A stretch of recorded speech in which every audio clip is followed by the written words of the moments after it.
मग कधी आली शेती? शेतीचा संबंध आला तो मुळात ॲडव्हर्टायझिंगच्या करिअरमध्ये जेव्हा बर्नआउट पॉइंट आला, तर ऑब्व्हियसली गड्या आपला गावभरासारखं गाव आठवलं.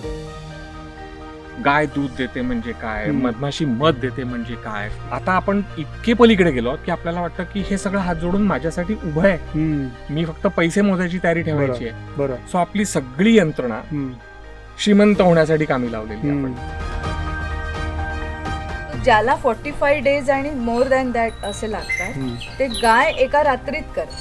तिने बोल काय करूयात म्हटलं, म्हणूनच काहीतरी वेगळा विचार करायचा झालं झालं.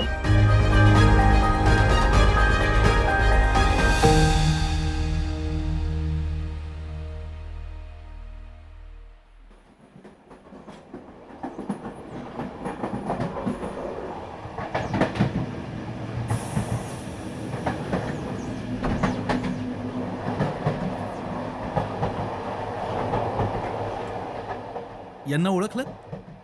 हे आहेत क्युरियस काळे. दिसायला तुमच्या आमच्यासारखे सामान्य दिसतात, पण यांना ना त्या स्पायडरमॅनला चावला तसा एक किडा चावलाय, क्युरिओसिटीचा किडा. आणि यांच्याकडे प्रश्न विचारण्याची सुपर पॉवर आली आहे. तेव्हापासून यांचं नाव क्युरियस काळे. सर्वत्र भटकायचं, लोकांना भेटायचं, त्यांचं काम, त्यामागचा विचार, प्रेरणा याबद्दलचे प्रश्न विचारून लोकांना भंडावून सोडायचं, हा या काळेंचा आवडता उद्योग. आताही अशीच प्रश्नांची उचकी लागून हे महाशय चक्क कोकणात अवतरले हत. कुणाक भेटाय येवा बघूया.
नांगर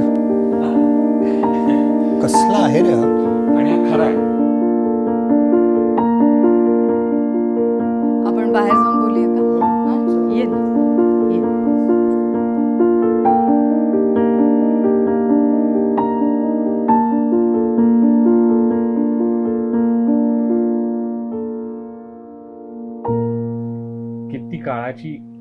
किती काळाची इच्छा होती की तू यावंस. स्वयं टॉक्सला सुद्धा मला वाटतं बोलून मला 2017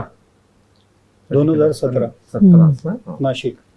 आणि मध्ये एकदा आपलं फोनवरती बोलणं झालं तेव्हा तू इथून पास झाला होता. तर ते राहते म्हणजे तू धावत पळत का होईना त्यानिमित्ताने, पण तू आलायस. अगदी मनापासून आम्हाला चांगलं वाटतंय. ते बकेट लिस्ट मधली आज एक इच्छा पूर्ण झाली. अफलातून हे सगळं. खूप प्रश्न आहेत मनामध्ये. लहानपण कसं होतं माझं? ठाण्यात जन्माला आलो, मध्यमवर्गीय फॅमिलीमध्ये. माझे वडील रेल्वेत नोकरीला होते, सेंट्रल रेल्वे, आणि बुकिंग क्लार्क होते. आई पोस्टल सर्व्हिसेसमध्ये होती. हे फुणगूस म्हणजे माझ्या वडिलांचं जन्मगाव. म्हणजे आपण आत्ता इथे सड्यावर आहोत या घरात, तर खाली डोंगराच्या खाली दरीमध्ये आमचं एकत्र कुटुंबाचं घर आहे मोठं. वडिलांचा जन्म तिथला. मग ते मुंबईत आले आणि मग पुढे सेटल झाल्यानंतर लग्न आणि मग आमचा जन्म, माझा जन्म. सरस्वती मराठी विद्यालयातनं शिकलो. मला मुख्य गणित, विज्ञान ह्या विषयांच्या ऐवजी मला चित्रकला, क्राफ्ट या विषयांमध्ये जास्त आवड होती. खेळायला आवडायचं दणकून, लिडरशिप घ्यायला आवडायची प्रत्येक ठिकाणी. कविता लिहिण्यापासनं, नाटकात काम करण्यापासून सगळं आवडलं ते सगळं केलं. पण वर्गातल्या स्कॉलर मुलांपैकी मी कधीच नव्हतो. माझा आउटस्टँडिंग परफॉर्मन्स होता असं मी नेहमी सांगितलं. पण कॉलेजनी मला खूप काही दिलं. नंतर मी कॉलेजमध्ये पूर्ण बदललो. मी जेजेस लॉ फाटला गेलो 10वी नंतर डायरेक्टली. आनंद नाडकर्णी आमच्या सोसायटीत राहायचे त्यावेळेस. आम्ही त्याला आनंद दादा म्हणायचो. आनंद दादाचे वडील नाडकर्णी सर आणि त्यांच्या ओळखीने ऍडव्हर्टायझिंग मधल्या एका खूप मोठ्या व्यक्तीशी त्यांनी माझ्या आईवडिलांची भेट घालून दिली की ह्याला काय ते प्रश्न विचारा. ते क्रिएटिव्ह डिरेक्टर होते त्यावेळेस. आम्हाला ऍडव्हर्टायझिंग एजन्सीज, त्यातली इंडस्ट्री, त्यातलं करिअर काही कळत नव्हतं. पण मला खूप काही काही करायला मिळेल हे मला आवडलं आणि म्हणून मी ते परस्यू केलं.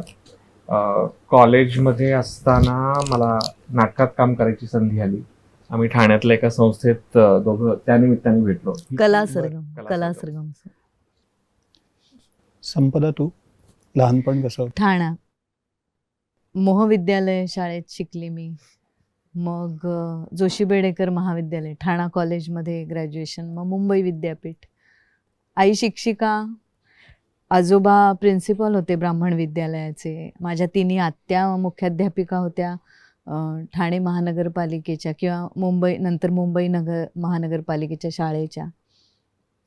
तर अभ्यास हा आमचा अगदी सेंटर पॉईंट, म्हणजे अभ्यासाभोवती आमचं आयुष्य फिरायचं.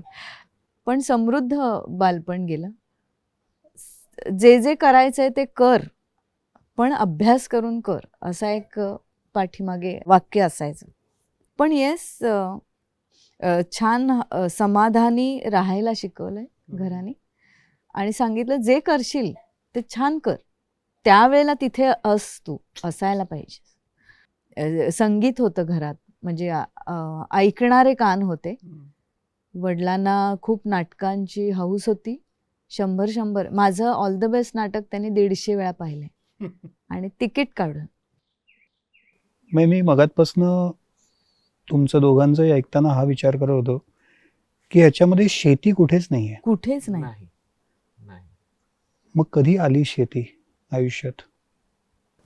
शेतीचा संबंध आला तो मुळात ऍडव्हर्टायझिंगच्या करिअरमध्ये जेव्हा बर्नआउट पॉइंट आला.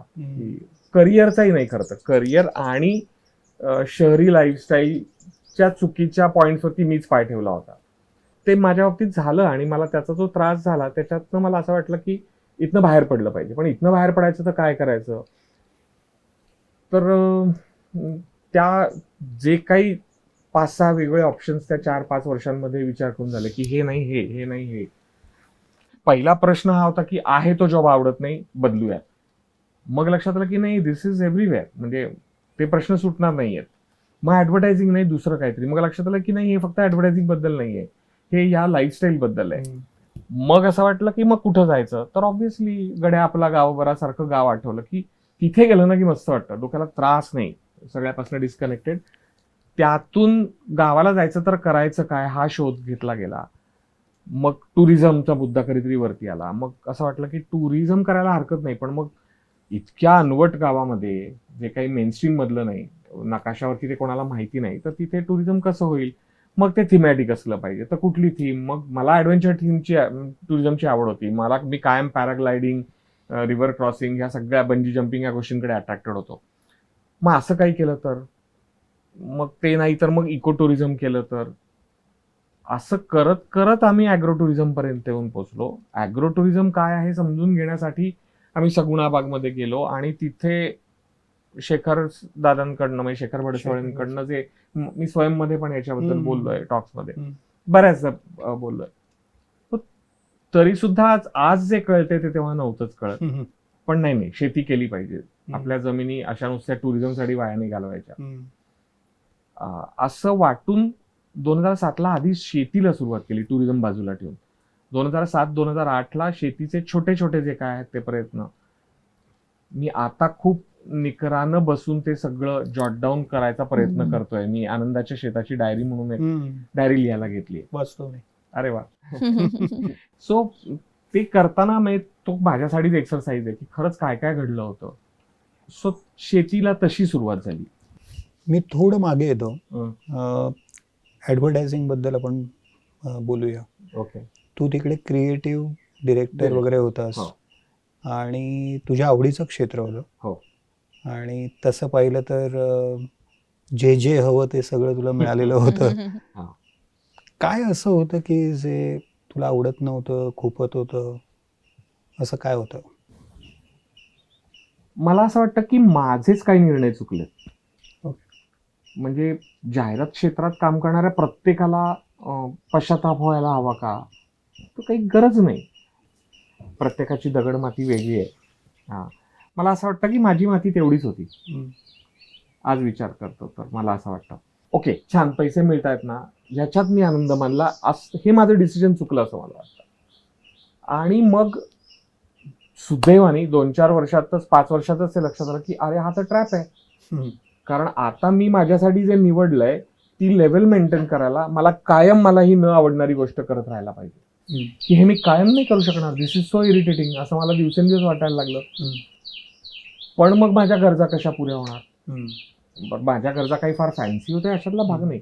पण मी मगाशी म्हटलं त्यामुळे एका मध्यमवयीन घरातनं आलेल्या एका पोस्टात आणि रेल्वेत काम करणाऱ्या मध्यमवर्गीय आई वडिलांचा जोडप्याचा मी मुलगा, आमच्यासाठी घरात गाडी असणं ही अफाट श्रीमंती होती. आणि आता मला ते सोडायचं नव्हतं. सोडणं तर दूरची गोष्ट आहे, आता I have to go beyond. म्हणजे आज जे आहे त्याच्यापेक्षा बेटरच पाहिजे. मग फोन पण तसाच, टीव्ही तसाच, घर तसाच, आणि ह्या सगळ्या लायबिलिटीज आहेत. मग बरं हे काही फार मी वेगळं बोलतोय का? मला वाटतं प्रत्येक शहरातल्या माणसाचा जवळजवळ प्रत्येक हाच ट्रॅप आहे. हा ट्रॅप आहे असं मला जाणवलं त्यावेळेस. आणि मला असं वाटलं की नाही, इथं थांबलं पाहिजे. आणि मी तिच्याशी मोकळेपणाने बोललो की संपदा हे असं होतंय आणि हे मला नको आहे. सो जॉब मधली ॲगनी तिला दिसत होती. उरला फक्त फायनान्शियल लायबिलिटीचा प्रश्न की नको करूयात, थांबूयात. म्हणजे मला असं वाटतं की फार महत्वाची घटना आहे की तिने हे म्हणणं बोल काय करूयात. तिने बोल काय करूयात म्हटलं म्हणूनच काहीतरी वेगळा विचार करायचं धाडस आलं. म्हणजे कित्येक लोकांना हे माहिती नाहीये की तिने ते केल्यामुळे काय झालं. हा सगळा प्रवास त्याच्यानंतर चालू झाला आणि तो मला तेवढाच एन्जॉय करता आला. किंवा आज जे काही ते आहे ते फक्त मला आलेल्या कंटाळ्यातनं नाहीये. माझ्या कंटाळ्याला उत्तर जा, शोध तुझं तू. मी किती वेळा म्हणतो की जा सिमरन जी ले अपनी जिंदगी म्हणणारा अमरीश पुरी येतो. पण ती जा पण नाही म्हणली, चल जाऊ येते, चल आपण. सो असं नाही की तिथे आम्ही आयुष्यात आनंदी परत होऊ शकलो नसतो. मला संपराचं म्हणणं पटतं या बाबतीत की तिथेही काही आनंदाचं शोधता आलं. पण त्यावेळेस आम्हाला हे सुचलं आणि ते घडलं. अर्थात ते घडलं म्हणजे आपोआप नाही घडलं. मी मगाशी म्हटलं तसं की हो त्यातही काही म्हणजे आम्हाला कळत नसताना आम्हाला नाही फार प्रोफेशनल निर्णय घेता आले किंवा आम्हाला कोणी कन्सल्टंट नव्हतं या बाबतीत. अगदी घर बांधण्यापासून असेल किंवा शेती करण्याबद्दल शेखरदारांचं मार्गदर्शन असलं तरी सुद्धा त्यांची शेतीची पद्धतच वेगळी आहे. त्यांचं शेतीचं ऑब्जेक्टिव्ह वेगळं आहे, माती वेगळी आहे, फिजिकल कंडिशन सगळ्या वेगळ्या आहेत. सो आणि आमचं पूर्ण वेगळं आहे. सो आम्हाला जे कळलं, जे पटलं, जे करत आलो. मजा येते, आजही मजाच येते. त्यामुळे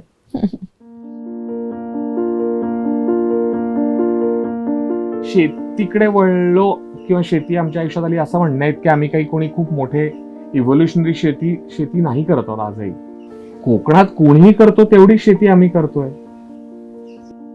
इथं माणसांची ये जा नव्हती. इथलं गावातल्या मूळ प्रवाहातलं जीवन सुद्धा आजूबाजूला नाही. म्हणजे इथून जवळची वाडी सुद्धा 15 मिनिटं चालत आणि या मागच्या डोंगराच्या पलीकडच्या बाजूला आहे ती. माणसं इथं कामाला येतील का, येऊ शकतील का ह्याचाही फार काही अंदाज नव्हता. आम्हाला हे सुटेबल वाटलं की चला कोकणात जाऊया, तिथे आपण आपले छान अशी शेती करूयात आणि त्याच्याबरोबर पर्यटनाचं पीकही थोडं काढूयात, इंटरक्रॉप म्हणता येईल त्याला. असं वाटून आम्ही शेतीकडे वळलो. बर. त्यात एक महत्वाचा मुद्दा आहे की सुरुवातीला तर त्या ह्या कृषी पर्यटनाची आयडिया पण इतकी फेक होती आमच्या डोक्यात की मी मगाशी म्हटलं ना की गणपतीत आम्ही जेव्हा जेव्हा आलो तेव्हा ती हिरवीगार भातशेती, मधनं वाहणारे ते पर्ये, हे सगळं स्वर्गीय दृश्य पाहिलेलं असल्यामुळे असंच असतं वर्षभर याही भ्रमात आम्ही होतो. आम्ही सगळे ऋतू कोकणातले अनुभवलेले खऱ्या अर्थाने उघड डोळ्यांनी. म्हणजे लहानपणी मी जरी मे महिन्यात इथे दिवस काढलेले असले तरी या सगळ्याशी डील करणं म्हणजे काय हे नव्हतं माहिती.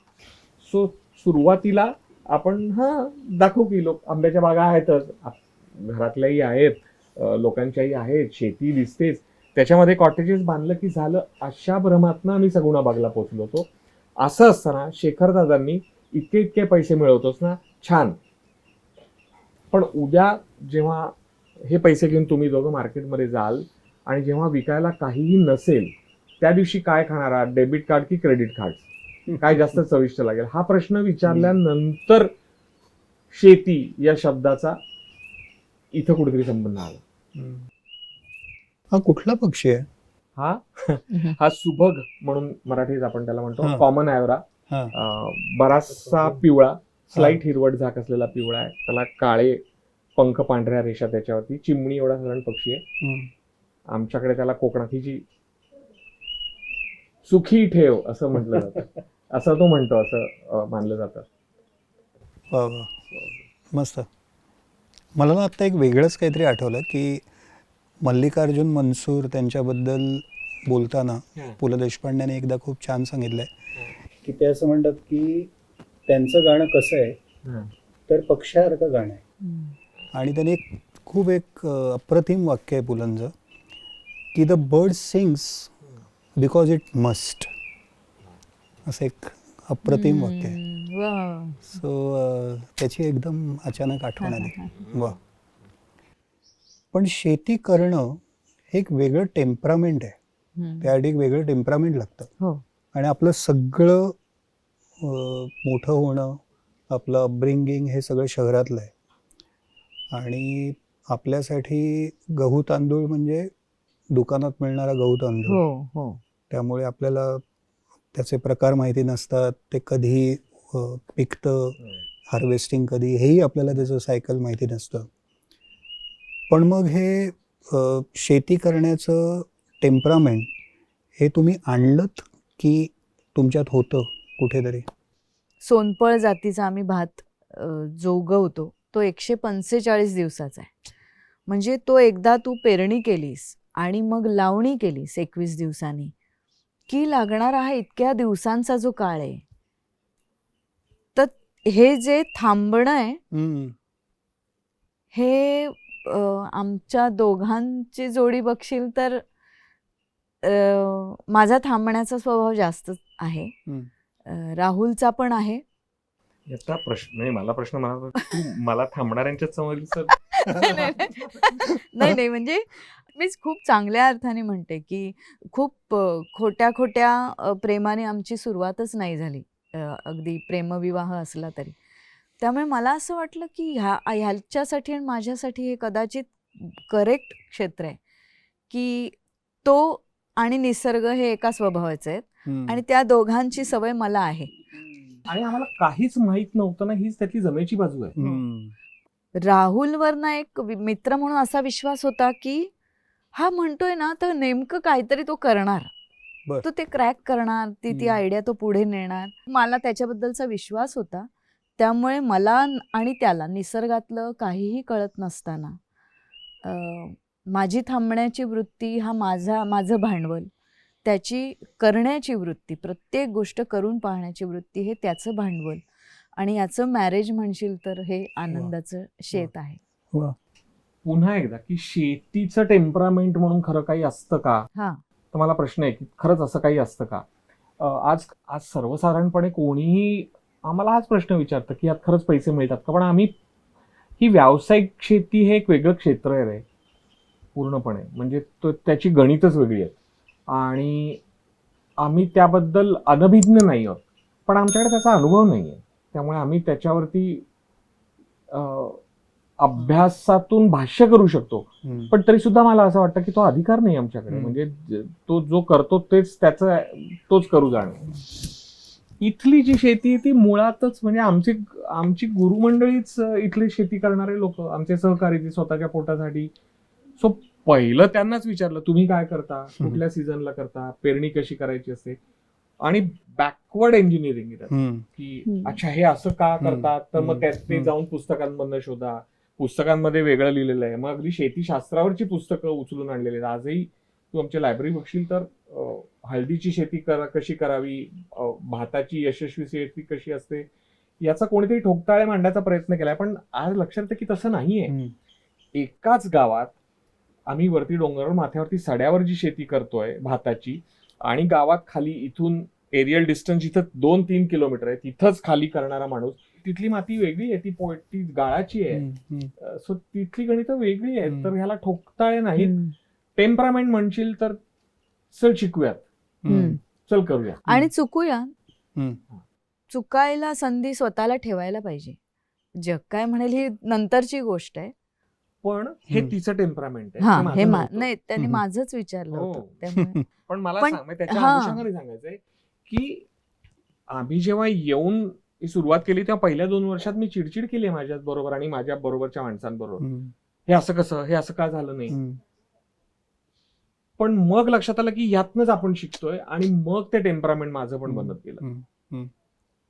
आणि तिचं टेम्परामेंट ते असल्याचा मला फायदा झाला की अरे हो, म्हणजे ती हेच सांगत होती, थांब ना, कळेल ना, शिकूयात ना. आणि नवीनच होत ना आपण, तर म्हणजे काय हरकत आहे, नाही चुकलं बाबा, त्यात कसली लाज आहे.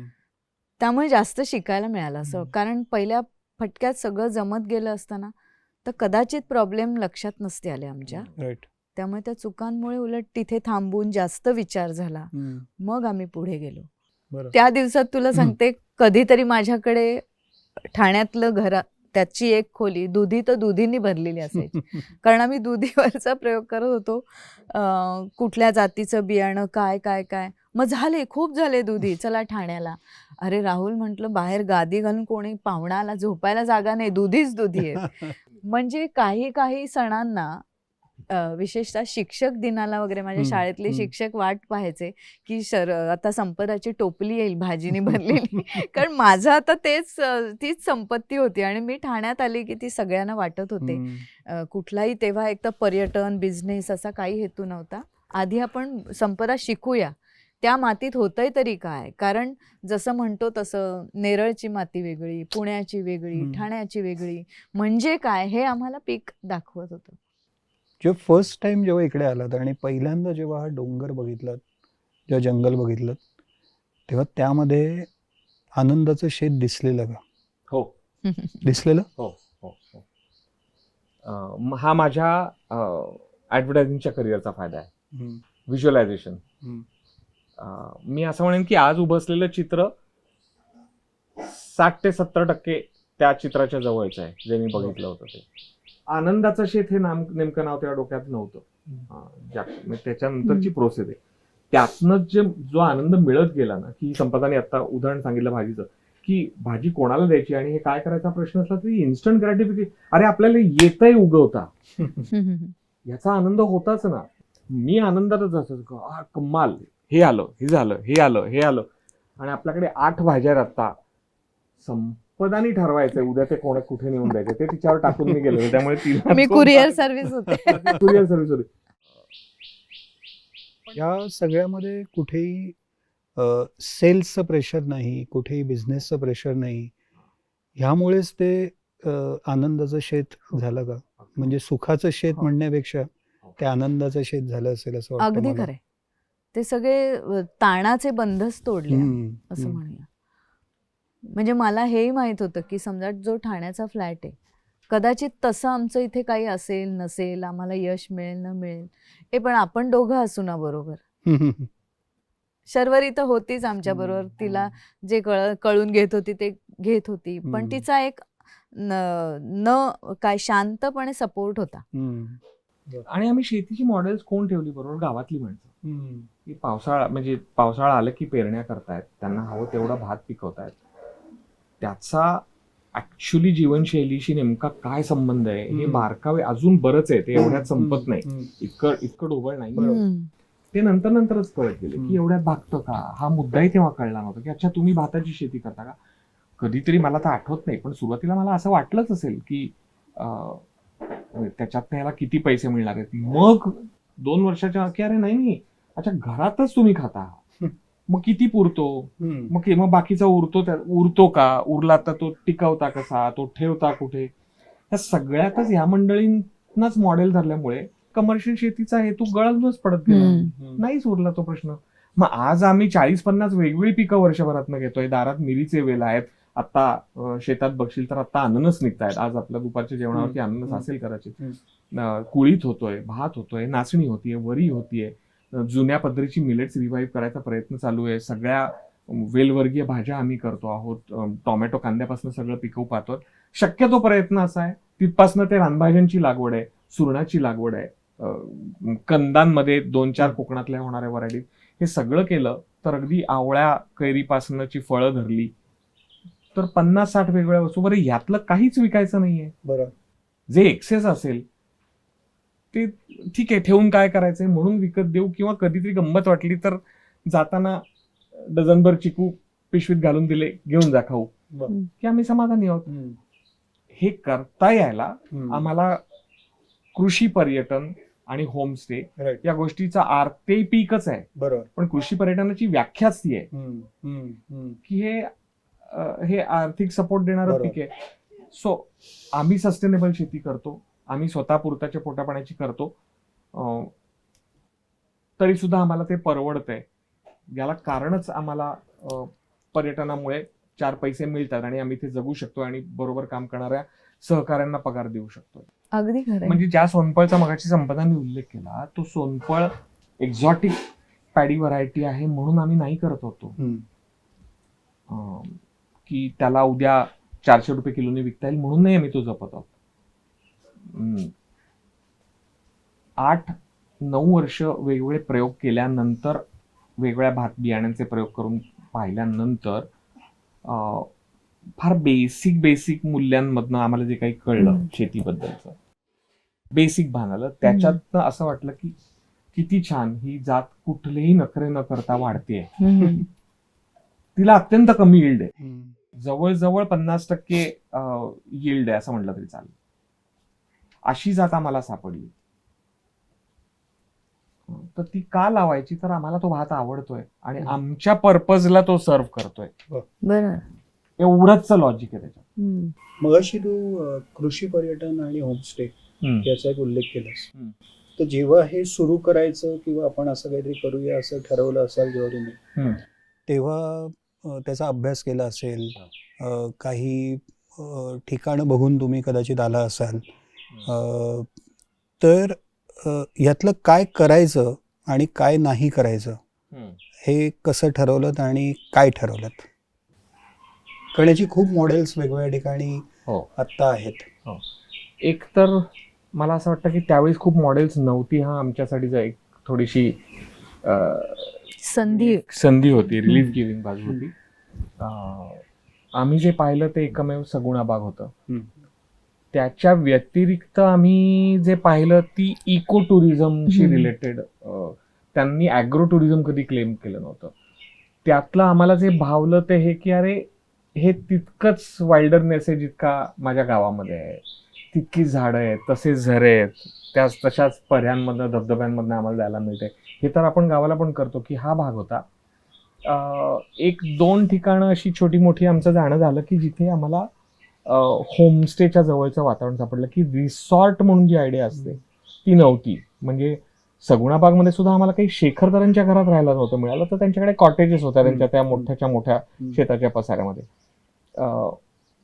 ज्याचं आम्हाला अरे बापरे असं करायचं तर बऱ्यापैकी खर्च आहे ना, ठीक आहे आपण 2 कॉटेजेस पासून सुरुवात करू. शेखरदारांकडे आम्हाला अत्यंत आवडलेली जी आम्हाला आग्रहाने सांगायलाच पाहिजे असं वाटतं, ते म्हणजे शेखरदादांच्यामुळे आमची शेतकऱ्याची जी चित्र आमच्या डोळ्यासमोर होतं. हे तर वेगळं आहे असं झालं. अरे शेतकरी म्हणजे तो गरीब बिचारा, अंगावरती धड कपडे नसलेला, ज्याच्या हातापायामध्ये शूज नाहीत, आणि याची हलाखीचीच अवस्था. आणि दुर्दैवाने बऱ्याच ठिकाणी तसं चित्र अजून आहे. का आहे याचं उत्तर देताना शेखर दादांनी अत्यंत योग्य पद्धतीने सांगितलं, कारण त्याला प्रतिष्ठा नाही. पैसा नाही, प्रतिष्ठा नाही, पर सगळीकडे पैसा नाही असं आहे का? तर सो हे कृषी पर्यटन ही तुम्हाला शेतीच्या कामाबद्दल अभिमान देणारी गोष्ट असायला पाहिजे. हा मुद्दा त्यावेळेस कुठेतरी मनात रुजू झाला. शेखर दादांमुळे अच्छा शेती करून आपल्यावरती गरिबीचे दिवस येणार नाहीत असा एक काहीतरी त्याच्याकडे आकृष्ट करणारा एक मनामध्ये स्टेटमेंट तयार झालं की अरे नाही, असं करता असेल तर अशी शेती आवडेल. अत्यंत अभ्यासपूर्वक शेती होती. प्रत्येक पिकाबद्दल, शेतातल्या अगदी तण म्हणून उगवलेल्या भांबुर्डीबद्दल सुद्धा ते जवळजवळ 20-25 मिनिटं बोलले असेल आमच्याशी. असं वाटलं की अरे हे किती सगळं छान आहे. हा मुद्दा मला महत्वाचा वाटतो. एवढा पसारा आपल्याला नाही जमणार, आपण छोट्यापासून सुरुवात करूयात. त्याबद्दलचा विश्वास आम्हाला त्या इतर 2 इको किंवा होमस्टेजनी किंवा नेचर स्टेजनी दिला. ते बघितल्यावरती असं वाटलं की अरे हे बेस्ट आहे. आपलं घर आणि त्या घरामध्येच 4 मंडळी येऊन राहतील, तेवढं आपल्याला झेपेल. आणि नाहीच आपलं चाललं, बाय चान्स आपल्याला नाही चालवता आलं किंवा काही फॉर एनी रिझन, तर आपलं घर आहे, आपण राहू. आपले मित्रमंडळी येतील, नातेवाईक येतील, भाचरं पुतणे येतील, राहतील. काय आर्थिक योजना काय करायची ते बघू, इथं राहून कुठली शेती करायची का इतर काय करायचं ते, पण वी शुड ट्राय दिस. म्हणून त्याला होमस्टेचं म्हणून ते घर बांधलं. तर आज 12वं वर्ष चालू आहे आमचं कृषी पर्यटनाचं. आम्हाला संधी आहे, आम्हाला आर्थिक पाठबळ मिळू शकतं त्या संदर्भातलं, आम्हाला लोन मिळेल, आम्हाला इन्व्हेस्टर्स तयार आहेत त्यासाठी पैसा घालायला. पण आम्हाला ते असंच ठेवायचं आहे, कारण आम्ही जर त्यासाठी माणसं नेमली तर हा होमस्टे राहणार, ते क्लायंट्स होतील, ते पाहुणे नाही राहणार, ते कस्टमर्स होतील. अगदी बरोबर शब्द वापरला. तर आम्हाला हा एवढा फॉर्मॅटच इनफनेसचा बरा वाटतो, कारण त्याच्यामुळे आम्हाला शेतीकडेही लक्ष देता येतं. अभ्यासासाठी एखादा शेतीचा विषय कोणाकडे तरी जाऊन शोधावासा, त्याला भेटावंसं, हे सगळं करायला वेळ मिळतोय.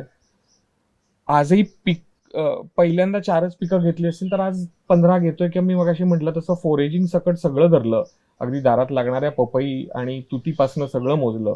बरं, तुती काय आम्हाला विकायला नाही टोपल्या काढून, ती आम्हाला जी काय एवढी मिळते ती असेल, किंवा जांब मिळतात किंवा 4 टोपल्या भरून चिकू मिळतात, ते आमचं उत्पन्नच आहे. आम्हाला ते विकत नाही घ्यायला लागत आहे बाहेरून. सो ते सगळं जर का धरलं आणि आमचा वर्षभराचा पूर्ण एवढा, आज आम्ही 4 एकरामध्ये भात, नाचणी, हे जे काही सगळं करतोय, सो कल्टिवेटेड शेती आमची टोटल 6-7 एकराच्या वर नाहीये. तेच आम्हाला छान वाटतंय. त्याच्यामुळे आम्हाला इतर गोष्टी करता येत आहेत. वेगळ्या पद्धतीचं नमन कुठे आहे तर आम्हाला आवर्जून पाहायला आवडतं. संगमेश्वरला जवळच श्री कर्णेश्वराचं मंदिर आहे, तिथे कर्णेश्वर संगीत महोत्सव जो चालू झालाय त्याच्यामध्ये आमचं कार्यकर्ता म्हणून इन्व्हॉल्वमेंट आहे. आम्ही त्या संस्थेचे कोणी विश्वस्त नाही, ट्रस्टीने ते आम्ही चालू केलंय अशातला भाग नाही. संपदानी त्या संस्थेच्या मदतीने वक्तृत्व स्पर्धा, हे सगळं करायला आमच्याकडे वेळ मिळतोय, कारण आम्ही एवढंच छोटं राहायचं ठरवलंय. कारण आम्हीच आनंदी नसू तर फार्म ऑफ हॅपीनेसला काय, असा पण थोडा. म्हणजे पुस्तकं वाचण्यापासून, आपल्याला कळलेल्या विषयाचं लिखाण करण्यापासून, ते मला आवडतं म्हणून बासरीवरती 2 गाणी वाजत बसण्यासाठी माझ्याकडे वेळ आहे. आम्हाला धावायला लागत नाही. त्यातली आमची मोठी कमाई असं आम्हाला वाटतं. प्लॅस्टिक हा विषय आता आम्हाला गंभीर वाटतो, कारण जेव्हा आम्ही वेगवेगळ्या पर्यटन स्थळांचं काय झालंय बघतो आणि आता येऊ नका पर्यटकांनो इथपर्यंत सांगण्याची वेळ आली, तर असं वाटतं आपण आता जे कोकण बघायला, किमान सड्यावरचा भाग बघण्यासाठी जी लोक येतात, त्यांचा ते कोकण अनेक वर्ष आमच्याकडनं पण कोकणच राहावं याकरता पर्यटकांना काही नियम आहेत की तुम्ही आणलेली प्लॅस्टिकची प्रत्येक गोष्ट बरोबर घेऊन जा, शहरात जिथे सॅग्रिगेशन आहे तिथे ते पोहोचवा.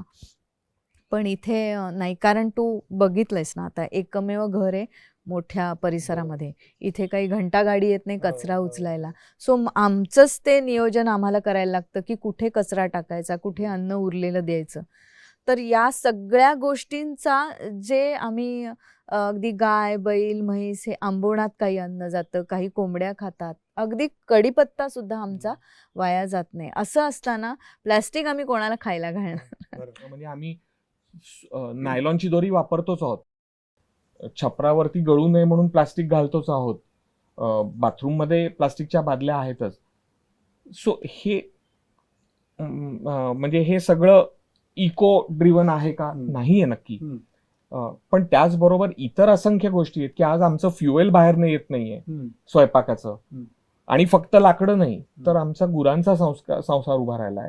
आज 14-15 गुरं आहेत, त्यांच्या शेणातनं आज आमचे 2 बायोगॅस प्लांट चालत आहेत, ज्यातनं अर्धा म्हणजे ते आम्ही चॅलेंज स्वीकारलं की नाही, आपण उगाच चुलीचा क्लेम नाही करायचा, गावाकडचं जेवण असं वरकरणी जाहिरात करणारं कृषी पर्यटन आम्हाला नाही करायचंय.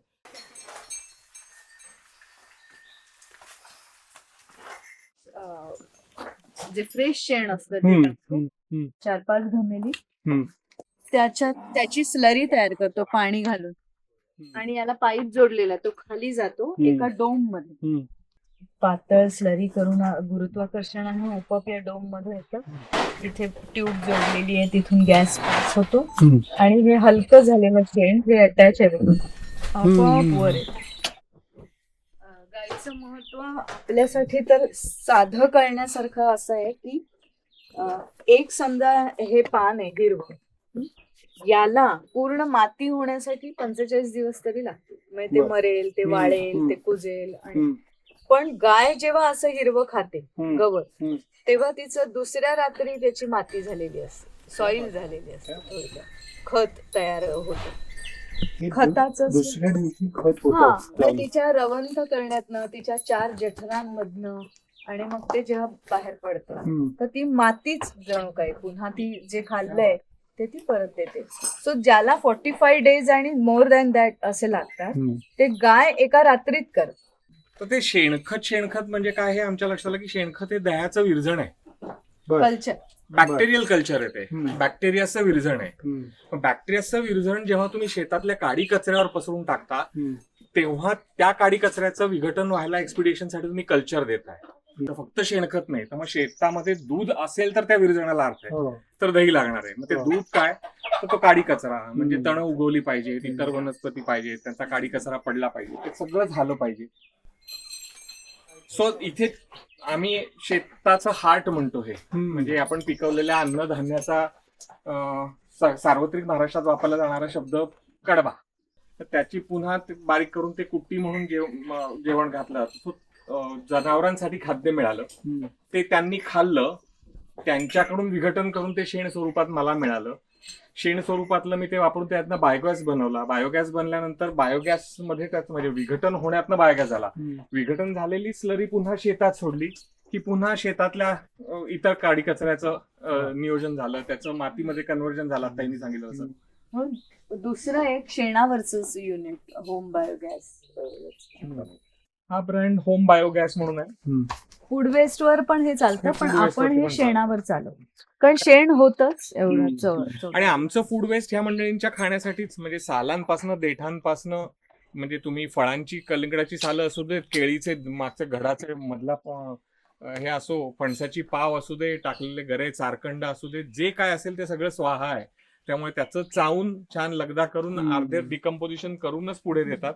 सो आम्हाला त्याचा दोन्हीकडनं बेनिफिट होतो. आणि याचा वास कसला आहे सांगा.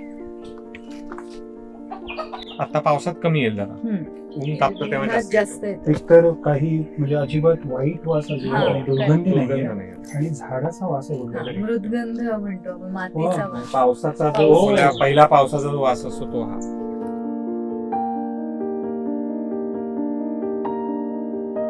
की रिस्पॉन्सिबल टुरिझमचं अवॉर्ड मिळाल्यानंतर आज ती तिथे ठेवलेली जी डिश आहे ती आम्हाला रोज आठवण करून देतोय की खरंच आहे का, खरंच आहे का, खरंच करताय का.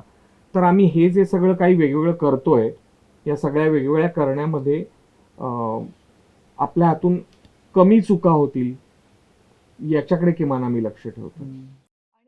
छोटे खाणी आहे आमचं जे काय आहे, तर समजा 6 खोल्या आहेत, तर त्या भरायला किती पर्यटक लागतात. ते तू फोनवर कधी ऐकशील राहुल, की तुम्ही इथे काय येत आहे, तुम्हाला इथे काय अपेक्षित आहे, मग इथे काय नाही आहे याची आमची मोठी यादी आहे. बरोबर. आणि तो नकारात्मक सूर नाही तर आणखीन 4 सकारात्मक गोष्टी आम्ही सांगणार आहोत, पण आधी काय नाहीये. बरोबर. जे तुमची जी फिरण्याची मजा करण्याची जी व्याख्या आहे त्याच्यात हे बसतंय की नाही हे आधीच आम्ही बघून घेतो. चक्क काही वेळेला म्हणतो की बहुतेक तुम्हाला हे नाही आवडणार असं म्हणतो. 2 रूम रिकामे राहिल्या तरी चालतील. म्हणजे हा आमच्या विचार घराची आमच्या शेताची एवढीच कपॅसिटी आहे, हीच कुवत आहे. बरोबर. आमच्याकडे हे नाही. हा हे प्रांजळपणे सांगायला आम्हाला आवडतं. आम्ही हे नाही म्हणत की आम्ही हे करतोय म्हणजे हेच योग्य किंवा दुसऱ्यांनी हे जे केलं हे चूक, असंही आमचं नाही म्हणणं. म्हणजे आज साधा फोनवर जेव्हा माणूस सांगतो की हो तुमचं ॲग्रो टुरिझम होतं ना, so I know what does it mean, तर I have to justify, I have to not justify, I have to kind specifically tell in की बाबा रे ॲग्रो टुरिझमच्या व्याख्या आज वेगवेगळ्या आहेत, वेगळ्या पद्धतीचा ॲग्रो, तुम्हाला अपेक्षित ॲग्रो टुरिझम मध्ये काय काय आहे, तर अशा राईड्स ही करमणुकीची व्यवस्था आमच्याकडे नाहीये. बरोबर. आमच्याकडे आहे तो अत्यंत शांत शेती अनुभव आहे. आमची एक 3 तासांची शेतफेरी आहे. वर्षभरात वेगवेगळी शेतातली कामं चालली आहेत. त्यातल्या असं कुठलंही तुम्हाला खूप सेल्फी पॉइंट्स वालं असं हवं असेल किंवा खूप धमाल नाचता येईल किंवा तुमच्या मुलांना पेप्पा पिग सारखं चिखलात खेळता येईल म्हणून वाटेल त्यावेळी मी वाटेल तिथे चिखल करून नाही देऊ शकत. इथपासून सगळं समजावायला लागतं. बरोबर. कारण असतात मुलांच्या अपेक्षा की शेत म्हटल्यानंतर मला इथे हॉर्सेस असतील, मला इथे डक्स असतील, बुलक कार्ट असेल किंवा ट्रॅक्टर राईड असेल. पण ते गैर आहे का, तर नाही, तो त्यांनी निवडलेला मार्ग आहे, आम्ही निवडलेला मार्ग हा आहे, एवढंच आमचं म्हणणं आहे. राईट. जो जे वांछिल तो ते लाव, तुम्हाला ते सूट होते तुम्ही ते घ्या.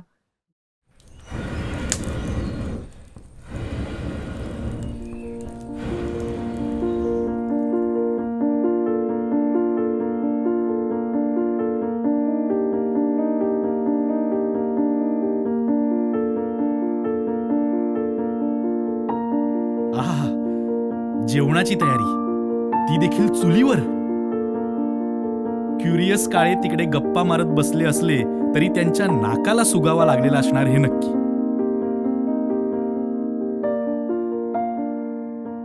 आणि सगळ्यात महत्त्वाचं म्हणजे जगभरचं अन्न आपण फॅसिनेशन त्याचं आपल्याला आहे आणि आपण खातो.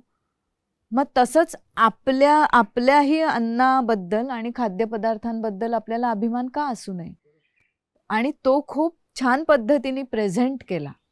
आपल्याला जो अभिमान आहे ते पदार्थ आपण खायला घातले त्याच अभिमानाने की खातात. अगदीच जगभरची लोक येऊन सुद्धा हे महाराष्ट्रीय खाणं खातात.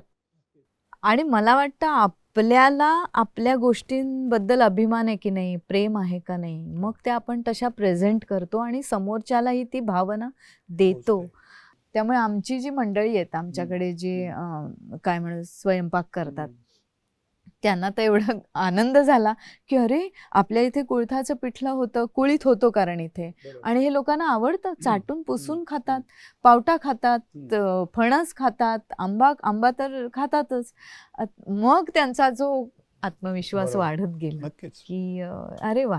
म्हणजे आम्ही हा होमस्टे करणार आहोत, ही इथे पर्यटक येणार आहेत राहायला, ही बातमी जेव्हा आम्ही आमच्या सहकाऱ्यांना घर बांधून झाल्यानंतर दिली की आपण एवढं घर का बांधलंय.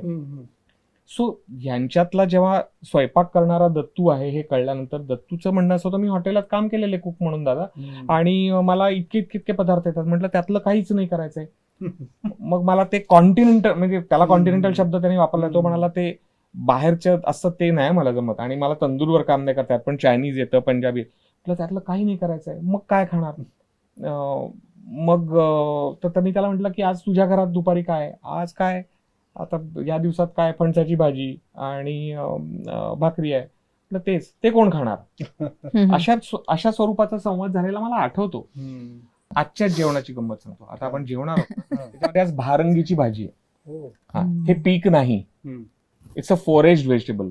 आता पाऊस सुरू, रानभाजी ही रानभाजी आहे की या सगळ्या आजूबाजूच्या सड्यांवरच्या परिसरामध्ये काकवी, फोडशी, रानअळू, आमच्याकडे रुख अळू म्हणतात, हे याच आहे बरोबर, भारंगी आहे, इतर अजून छोट्या मोठ्या बऱ्याच जवळजवळ 16-18 पद्धतीच्या भाज्या तर आमच्याकडे अगदी रेग्युलरली नाही, पण पावसाळाभर या सगळ्या भाज्या चालू असतात. त्यापैकी भारंगी ही अतिशय आमची आवडती भाजी ही आहे. ही तुम्हाला कुठेही बाहेर खायला नाही मिळणार. ही कोकणात आलात तर कोणाच्या तरी घरात वाढली गेली तरच. फार चुकून माकून डोंबिवली ठाण्याच्या पनवेल कर्जतच्या जवळपासच्या घरांमध्ये तिथल्या आदिवासी बायकांनी आणलेल्या भाज्यांमध्ये मिळाली तर, पण इट्स एक्झॉटिक. बरोबर. म्हणजे तोच फील आला पाहिजे जो तिथे जेवतोय की आय एम प्रिव्हिलेज्ड की हे मला मिळत आहे, I am honoured. Yes. Otherwise मला मिळालं नसतं. And we our consider honour in it की हे आम्ही तुम्हाला खायला करतोय. This is it, this is what you have. Yes. आज काय आणखीन जेवण? आज भाकऱ्या आहेत. आज अजून एक आपल्या शेतातला लोणची आहेत, आपल्या शेतातल्या गोष्टींची, कैरीची आहेत किंवा लिंबाचं आहे, लिंबाचं लोणचं. आहे किंवा आंबे मिरचीचं. हळदीचं आहे, मिरचीची फोडणीची मिरची आहे. त्याच्या व्यतिरिक्त भात आपल्या परचुरी गावातल्या शेतातला असेल, संध्याकाळला आपल्या शेतातला असेल. आत्ता श्रीखंड असेल मला वाटतं आजच्या दुपारच्या गोठ्यातल्या जेवणामध्ये जे म्हशीच्या आपल्या बरोबर. शेतातल्या अरे वा. गाई म्हशींच्या दुधाचं घरी केलेलं आहे. सो सो म्हणजे जाऊया जेवायला. Yes. काय म्हणालो होतो मी? अहो जेवण म्हटलं की काळेंच्या नाकाला सुगावा लागणारच.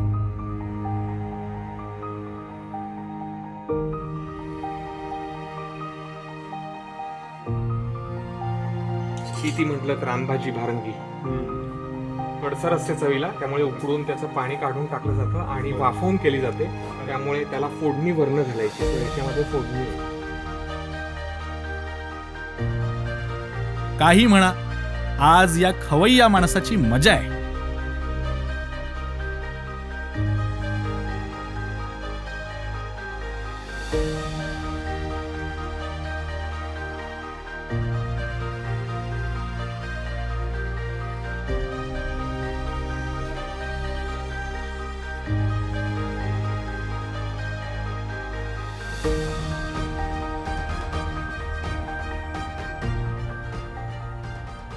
चक्क किचन मध्ये, स्वतःच्या घरच्या किचनचा रस्ता ठाऊक आहे का विचारा यांना.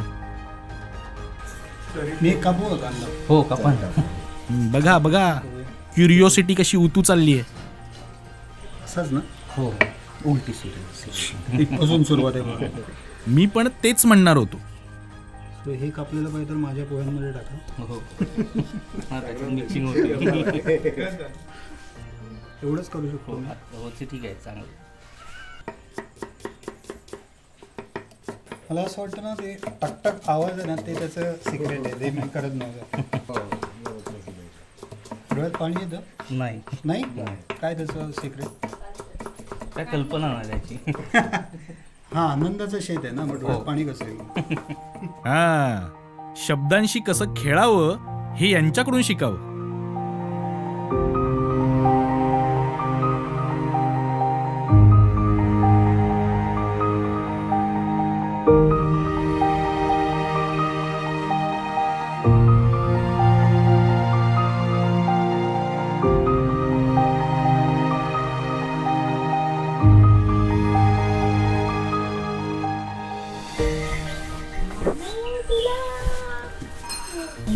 ही नंदिनी आहे.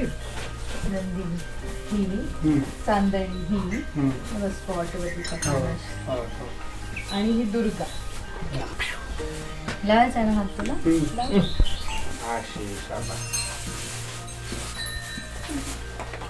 बघायचं नुसतं.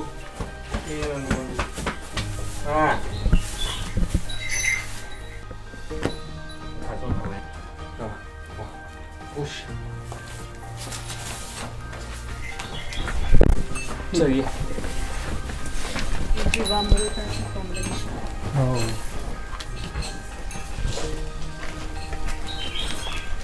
ही सगळी देशी जनावर आहेत. बरं.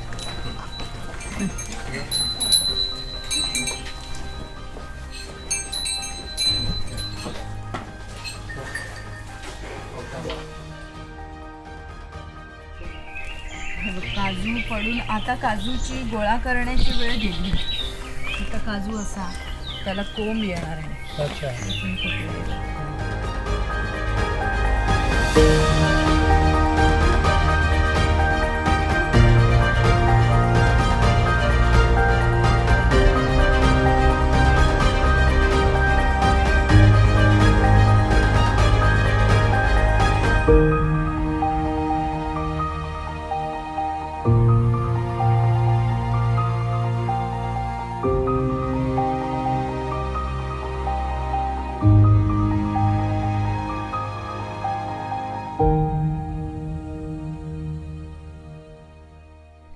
म्हणून प्रायमरी लागवड करताना आम्ही ही आंब्याची कलमं लावलेली आहेत. हापूस आंबा आहे हा सगळा.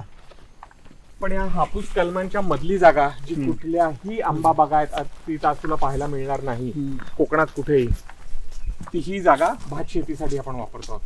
फ्लॉवर, कोबी, नवलकोल, गवार, शिराळ, घोसाळ, काकडी हे सगळं याचं लागून झालं. बर. आता हीच जमीन आपण कसणार आणि इथे भात लावणार. सो वर्षातनं 3 पिकं होतात, म्हणजे 3 सीझनला 3 हे होतात. त्यातले आम्ही इथे 2 वापरतो आहोत. शेवटचा मार्च एप्रिल मे आम्हाला इथे मात्र सोडून द्यायला लागतो, कारण मी म्हटलं ते मग सुरुवातीला की ज्या टेरेनवर आहोत इथे खाली डोंगर, आपण उंचावर आहोत, त्यामुळे वरून आकाश, इथे झाडं नाही, आजूबाजूला सगळा गवताळ माळ. सो देर इज हीट, म्हणजे मग पाणी टिकत नाही, हायड्रेशन नाही, त्यामुळे मग भाज्यांचं प्रमाण कमी करतो शेवटला. अगदी लास्टला कलिंगड आणि काही पालेभाज्यांचे वाफे घरात खाण्यापुरता होतात. पण अदरवाईज पार ऑक्टोबर, दिवाळीपासून जी आमची भाज्यांची लागवड चालू होते भात कापून झाल्यानंतर, ती पार मग फेब्रुवारी मार्च पर्यंत. म्हणून मग आता हा मोसम झाला की भाज्यांचं हे काढून बंद करतो आम्ही चक्क, आणि आता मशागत होईल याची. सो त्यावेळेला जे पर्यटक येतात ते आमच्याबरोबर पेरणी, लावणी सगळ्यात सामील होतात. कापणीच्या वेळेला आई जे असतात ते कापणी करतात, जोडणी करतात भाताची.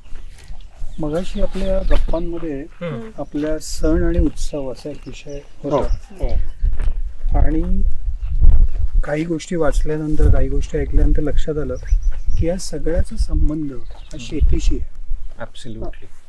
आणि त्या वेळेचं ती सायकल आणि त्या गोष्टी, तर हे अंडरस्टँडिंग कधी आलं, आणि जेव्हा तुम्ही जात होतात तेव्हा हे अंडरस्टँडिंग होतं का? जेव्हा सुरुवातीला तुम्ही जात होतात तेव्हा नव्हतं?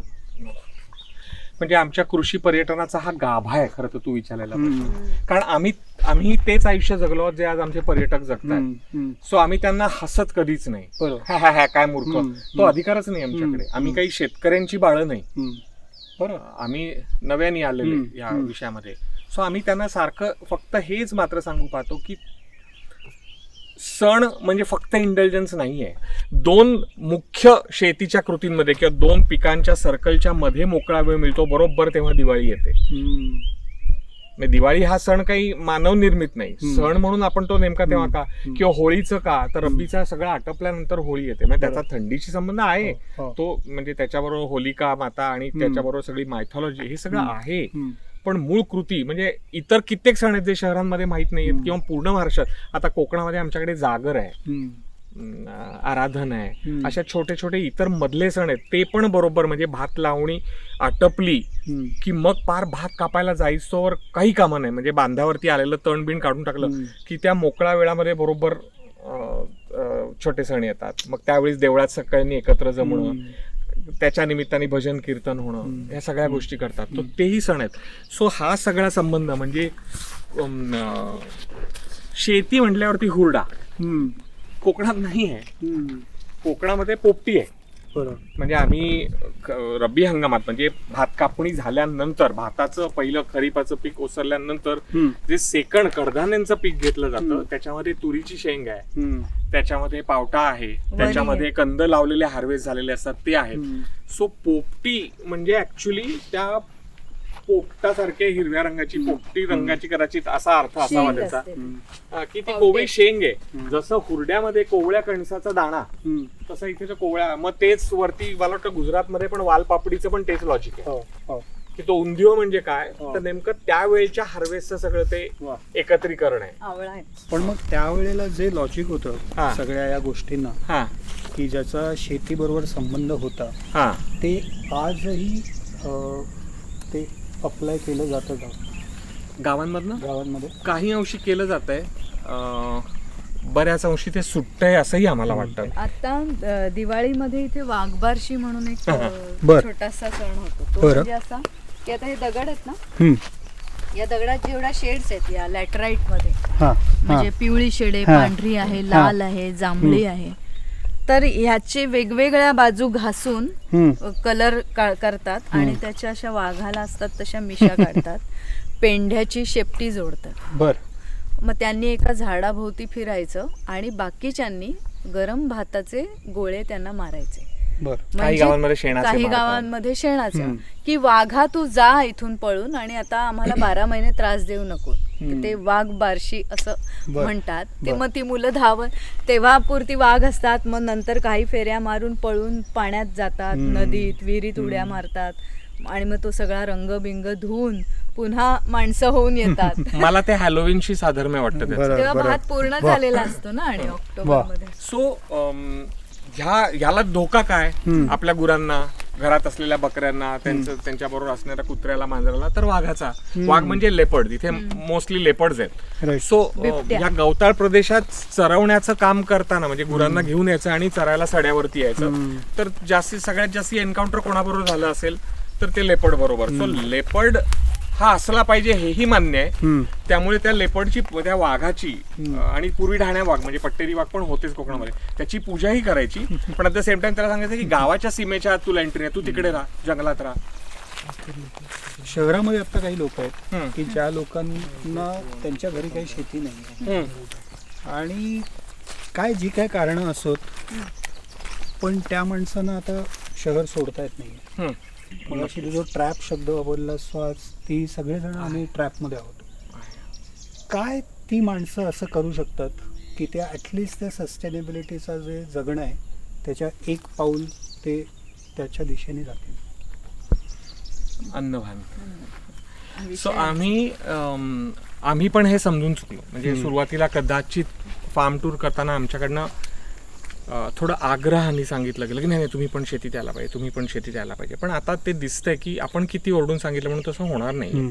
शेतीचं चित्र जे आहे ते आयदर दिनवाण आहे बरोबर. किंवा नाही बरं. तर मग ते एकदम सोशल मीडियावरती दिसणारं अमुक तरुणांनी कमवले इतके कोटी रुपये या अमुक एक अमुक एकरमध्ये, पिकाची 2 शेती एकर. करून वगैरे वगैरे वगैरे जे काय आहे ते. दरवर्षी त्यांनी 1 कोटी कमावले का, किंवा तो त्यावेळेस ती लॉटरी कशामुळे लागली याचा एक अनालिसिस पाहिजे. जसं मार्केटमध्ये स्टॉक मार्केटचा अनालिसिस केला जातो की नाही, रोजचा केवढी त्याची सॉफ्टवेअर आहेत, रोजच्या बारीक बारीक बारीक बारीक बारीक चढ उतरायचं. तसं शेतीच्या मार्केटचं काय आहे की नेमकं कुठे, बरं त्यावेळेस ते प्रोड्यूस माझ्याकडे तयार पाहिजे. पैसा एक असं पीक आहे की मला त्या क्षणी लगेच इन्व्हेस्ट करता येतं. अच्छा वर जातोय का शेअर, मी इन्व्हेस्ट करू शकतो. अच्छा वर जातोय का, आल्याचं तर लाव आलं, असं होत नाही. आल्याचं पीक येणारे 8 महिन्यानंतर, बरं.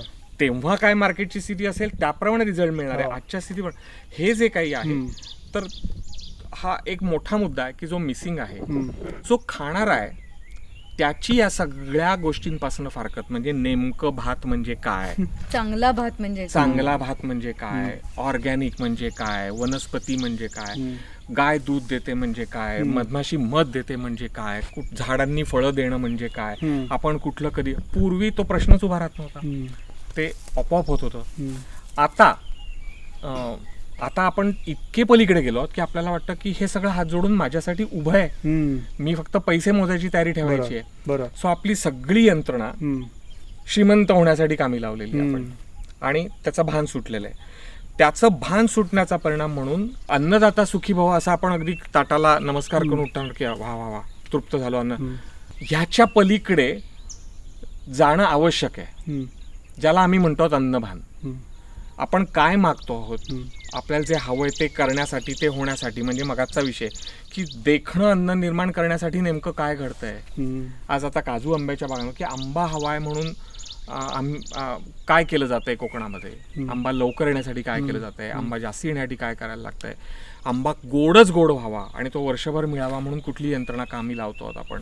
आपल्या ताटामध्ये आम्हाला दुग्धजन्य पदार्थ सातत्याने हवेत. आमचा विश्वास असा आहे की अमुक पदार्थांनी प्रोटीन मिळतं, अमुक पदार्थांनी कॅल्शियम मिळतं, जिमला जात असतो तर हे केलंच पाहिजे.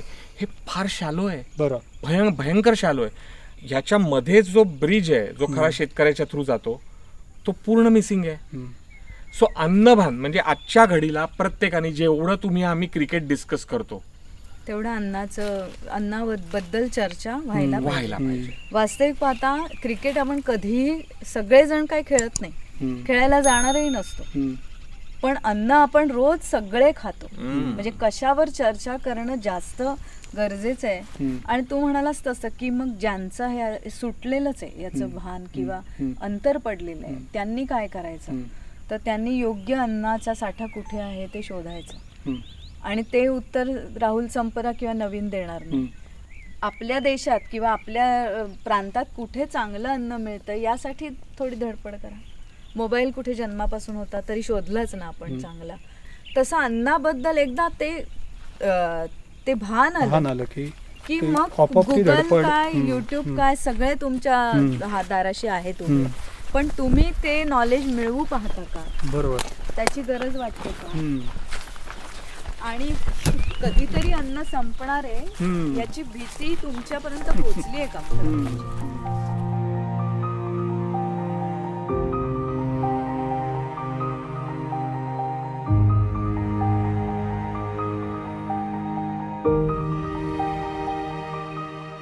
गप्पा सांजेकडे झुकतायत आणि क्युरियस काळे विचारमग्न आहेत. कसला विचार चालला असेल? आनंदाच्या शेतातली आणखी कोणती पिकं त्यांना खुणावत असतील?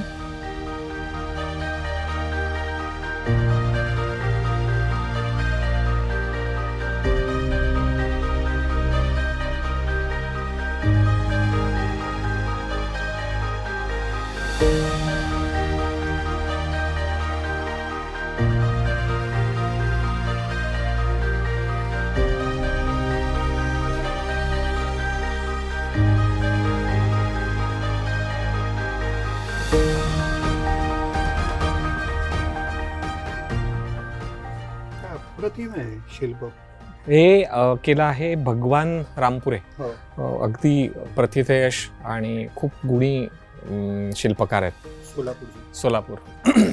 तर ते काही निमित्ताने देवरुखमध्ये होते एक वर्षभर कामाला. तेव्हा आमची ओळख झाली.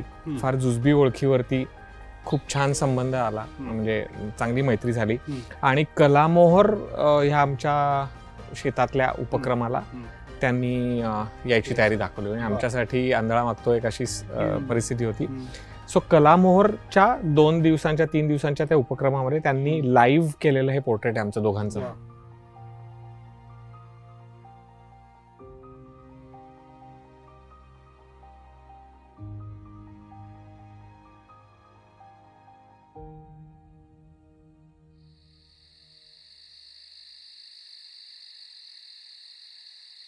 कसा वाटला शेताचा फेरफटका? अफलातून. मला सगळ्यात महत्त्वाचं वाटलं ते म्हणजे फिलॉसॉफी या सगळ्या मागची, जी तुम्हाला कळली आहे किंवा कळती आहे असं मी म्हणेन. त्याबद्दलच ॲक्च्युली माझ्या मनात मगाशी एक प्रश्न आलेला की शहर सोडून गावात जाणं आणि असं काहीतरी करणं यामध्ये एक रोमॅन्टिसिझम आहे. तर जेव्हा आपण ॲक्च्युली येतो आणि जेव्हा काम करायला लागतो तेव्हा तो जेवढा असतो रोमॅन्टिसिझम सुरुवातीला तेवढा टिकतो का?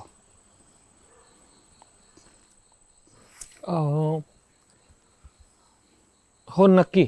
म्हणजे तुमचं उद्दिष्ट काय आहे याच्यावरती ते अवलंबून आहे.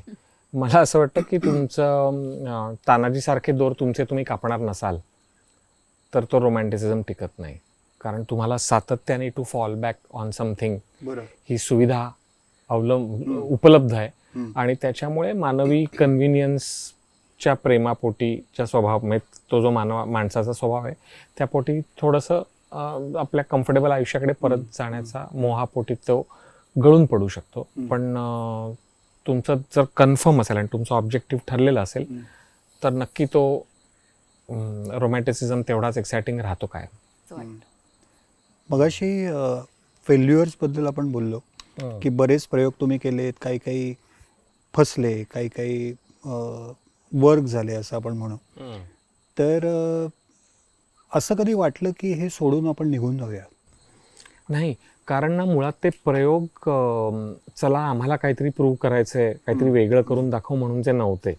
सो प्रयोग हा कदाचित शब्दच प्रयोग, म्हणजे हा शब्द प्रयोग त्यासाठी चुकीचा आहे असं मला वाटतं. म्हणजे आम्ही जे उगवायचा प्रयत्न केला ते आमच्यासाठी प्रायोगिक तत्वावर असलं तरी सुद्धा आम्हाला त्यातनं काही ना काहीतरी शिकायला मिळत होतं. सो हे नक्की आहे की आम्हाला म्हणजे आदर्श वाटेल फार बोलणं, पण प्रत्येक फसलेल्या गोष्टीतनं आम्ही ओके हे ह्यामुळे घडलं. म्हणजे जसं चांगलं झाल्यावरती आम्ही त्याचा अनालिसिस केलाय तसं वाईट घट झाल्यावर पण अनालिसिस केला आणि ते लक्षात आलं की अरे आपला हा अट्टास चुकीचा होता आणि हा धागा जोडलेला नाही तर मी पुढची शिवण कुठे काही जे असेल ते. मी शेखर दादांशी खूप नंतर कधीतरी म्हणजे शेखर दादांनी आम्हाला शेती करायला उद्युक्त केल्यानंतर त्यांच्या मार्गदर्शनाखाली आम्ही कृषी पर्यटन चालू केल्यानंतर वगैरे वगैरे एक 5-7 वर्षांनंतर कधीतरी त्यांच्याकडेच एक सर्टिफाईड कोर्स होता शेतीबद्दलचा. तो मी त्यांना विचारलं की दादा मला खूप वेळा वाटतं की मी कुठल्या तरी युनिव्हर्सिटीमधनं ॲग्री ग्रॅज्युएट झालो असतं तर बरं झालं असतं वगैरे वगैरे.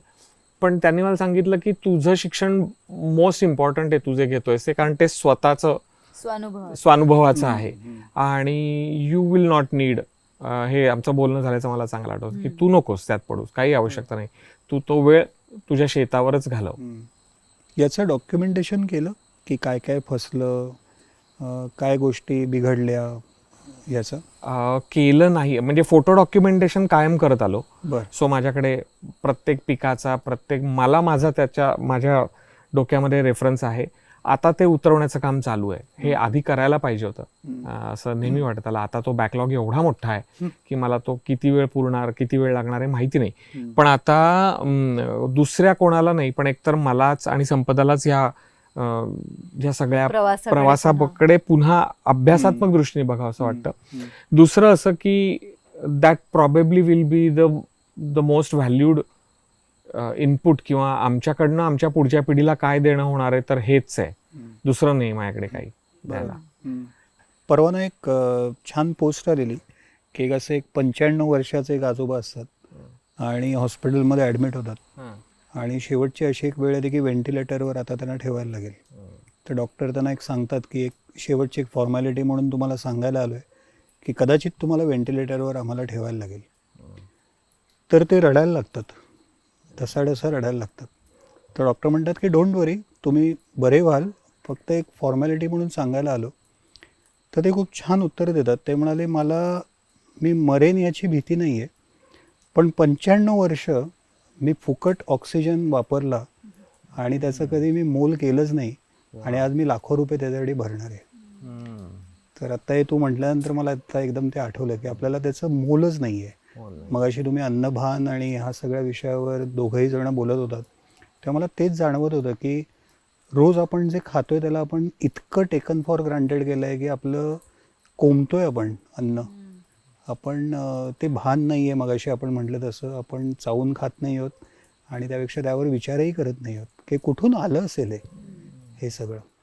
म्हणजे मला वाटतं की अन्न हा निसर्गाचा भाग आहे, पण माणूस हाही निसर्गाचा भाग आहे हे आपण विसरतोय. त्यामुळे आपण कुठल्याही ऋतूत काही जे खात सुटलोय ते अज्ञान आहे. वाटतं की निसर्ग या ऋतूत हे देतोय पण शरीर 12 महिने वेगवेगळं काही काही खातोय किंवा तेच खातोय. तर दोन्ही जर निसर्ग असतील तर त्यांनी त्या ऋतुमान आणि सगळं वातावरण ओळखून खाल्लं पाहिजे.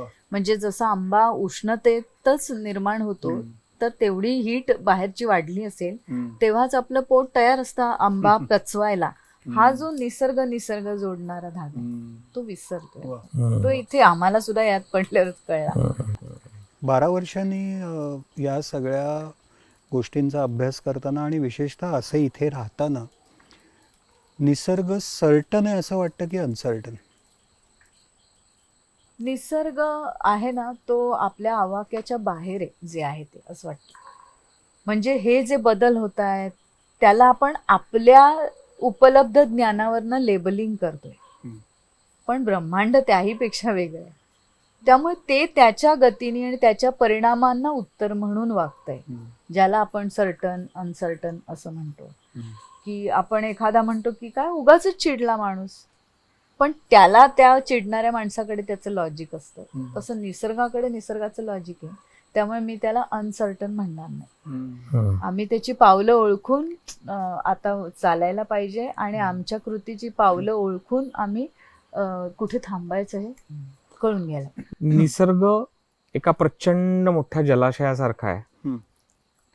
आपण सारखीच दगडं मारतोय, मोठाले धोंडे टाकतो आहोत आणि त्या रिपल्स आपल्याला कल्पना नाही की आपण एखाद्या मुंगीसारख्या होत्या जलाशयासमोर. त्यामुळे त्या रिपल्स जलाशयाच्या कंपॅरिझन मध्ये काहीच नाहीये.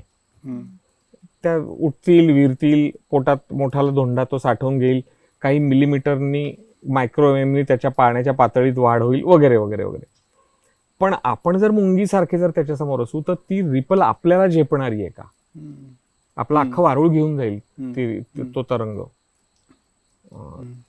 असं मला वाटतं. म्हणजे हा प्रचंड पसारा आहे आणि तो एकदम नॉर्मल आहे. म्हणजे त्याच्यासाठी हे गेल्या 25 वर्षात झालेले बदल, पुढच्या 25 होणारे बदल, तो सगळं ते एक दिवस न्यूट्रलाइज करून मोकळा होईल, तो परत शांत होईल. संपणार होते आपण. आणि थोडंसं आम्ही जी शेती करतोय ना ती पर्यटन आणि शेती अशी आम्ही करतोय. त्यामुळे आम्हाला शेतीकडनं अवास्तव अपेक्षा नाही. मुळात निसर्ग जे 200 काय पट जास्त देतं, एका दाण्याला 200 दाणे येतात भाताच्या, तर 200 पट म्हणूया आपण. पण आम्हाला 20 लाख हवेत, ही आपली ग्रीड आहे, त्याला तो पुरा नाही पडत. पण मला जगायला जेवढा ऑक्सिजन लागतो तेवढा मी जसा घेते, तसं जगायला जेवढी शेती लागते तेवढी नक्की करू शकतो माणूस.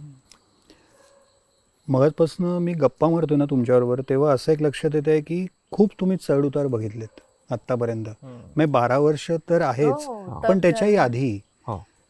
पण मला असं वाटतं की त्यासाठी एक तुमच्यामध्ये काहीतरी एक बळकट अशी एक काहीतरी गोष्ट लागते, तर तुम्ही ते तग धरू शकता. ह्या सगळ्या गोष्टीकडे ऑब्जेक्टिव्हली बघू शकता, तटस्थपणे बघू शकता.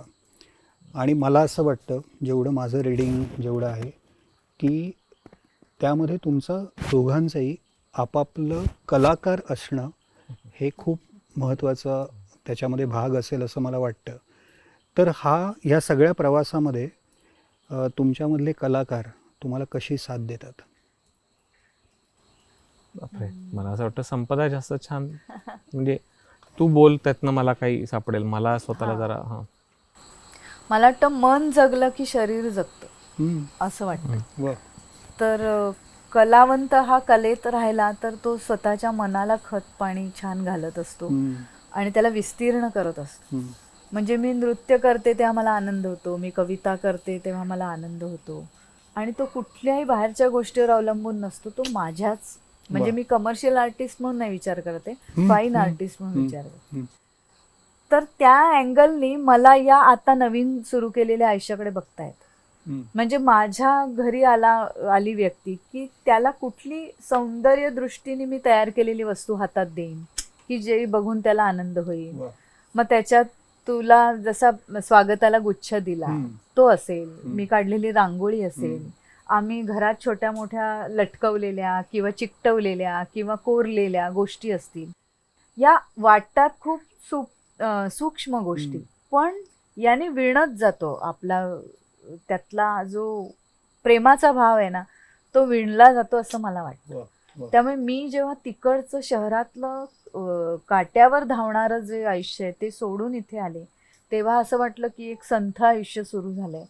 पण तिथेही मी कलाकार होते आणि इथे या संथ वाहणाऱ्या नदीत पण मी कलाकार म्हणून पोहते. मी वाचते, मी लिहिते, मी चित्र काढते, मी रांगोळी काढते, मी आल्या गेलेल्यांना काही भेटवस्तू तयार करते स्वतःच्या हाताने तयार केलेल्या.